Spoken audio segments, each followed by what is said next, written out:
ಸ್ನೇಹಿತರೆ, ಇಲ್ಲಿ ಆ 7th ಡೇ ಸ್ಕೂಲ್ ಅಂತ ಇರುತ್ತೆ. 7th ಡೇ ಪಬ್ಲಿಕ್ ಸ್ಕೂಲ್ ಅಂತ ಹೇಳ್ಬಿಟ್ಟು ಇಲ್ಲಿರುತ್ತೆ. ಕಬ್ಬು ತುಂಬಿದ ಲಾರಿಯನ್ನ ಈ ಕಡೆ ಒಂದು ನಿಲ್ಸಿರ್ತಾರೆ, ಹಾಗೇನೆ ಮರಳು ತುಂಬಿದ ಲಾರಿಯನ್ನ ಈ ಕಡೆ ಒಂದು ನಿಲ್ಸಿರ್ತಾರೆ. ಇದ್ರ ಮಧ್ಯ ಮೊದ್ಲೇ ಅವರಿಗೆ ಆಂಬುಲೆನ್ಸ್ ನ ಡ್ರೈವರ್ ಏನಿರ್ತಾರೆ, ಡ್ರೈವರ್ ಸರವಣನ್ ಮತ್ತೆ ವೆಳ್ಳದುರೈ, ಅವರಿಬ್ರು ಕೂಡ ಪೊಲೀಸ್ ಅಧಿಕಾರಿಗಳಾಗಿರ್ತಾರೆ. ಅವರಿಬ್ರಿಗೂ ಕೂಡ ಈ ಆಪರೇಷನ್ ಕಕೂನ್ ನಲ್ಲಿ ಇದನ್ನ ಸಿನಿಮಾದಲ್ಲಿ ಕೂಡ ತೋರಿಸಿದ್ದಾರೆ. ಆಪರೇಷನ್ ಕಕೂನ್ ನಲ್ಲಿ ಇದನ್ನ ಹೇಗೆ ಅದನ್ನ ನಿಭಾಯಿಸಬೇಕು, ವೀರಪ್ಪನ ಜೊತೆಗೆ ಹೇಗೆ ಮಾಡಬೇಕು ಅನ್ನೋದನ್ನ ಇದರಲ್ಲಿ ಕೊಟ್ಟಿರ್ತಾರೆ. ಅವರಿಗೆ ಮೊದಲನೇದಾಗಿನೇ ಅವರಿಗೆ ಟ್ರೈನಿಂಗ್ ಅನ್ನ ಕೊಟ್ಟಿರ್ತಾರೆ.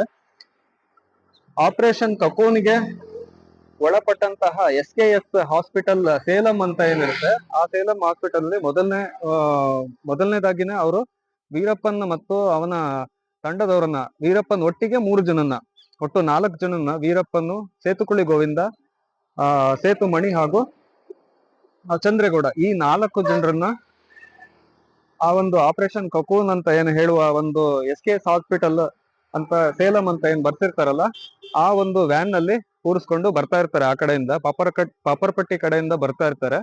ಹಾಗೆ ಬಂದ ನಂತರ ಇಲ್ಲಿ ಸಡನ್ ಆಗಿ ಜೋರಾಗಿ ಬ್ರೇಕ್ ಹಾಕ್ಬಿಟ್ಟು ಆ ಡ್ರೈವರ್ ಸರವಣನ್ ಮತ್ತೆ ವೆಳ್ಳದುರೈ ಇಬ್ರು ವ್ಯಾನ್ ಇಂದ ಇಳಿದು ಹೋಗ್ತಾರೆ.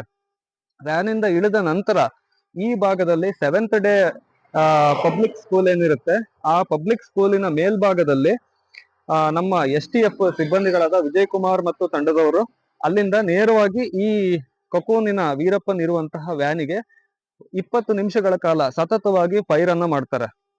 ಆ ಒಂದು ಇದರಲ್ಲಿ ವೀರಪ್ಪನ್ನು ಮರಣವನ್ನ ಅಪ್ತಾನೆ. ಹಾಗೇನೆ ಅಲ್ಲಿಂದ ಅವನ ಮೃತದೇಹವನ್ನ ಬೆಳಗ್ಗೆ ಆದ ನಂತರ ಧರ್ಮಪುರಿ ಒಂದು ಹಾಸ್ಪಿಟಲ್ಗೆ, ಮಾರ್ಷಲ್ಗೆ ಕರ್ಕೊಂಡು ಹೋಗ್ತಾರೆ. ಧರ್ಮಪುರಿ ಸರ್ಕಾರಿ ಆಸ್ಪತ್ರೆ, ಹೀಗೆ ಹೋದ್ರೆ ಬರುತ್ತೆ ಧರ್ಮಪುರಿ ಸರ್ಕಾರಿ ಆಸ್ಪತ್ರೆ ಸ್ನೇಹಿತರೆ.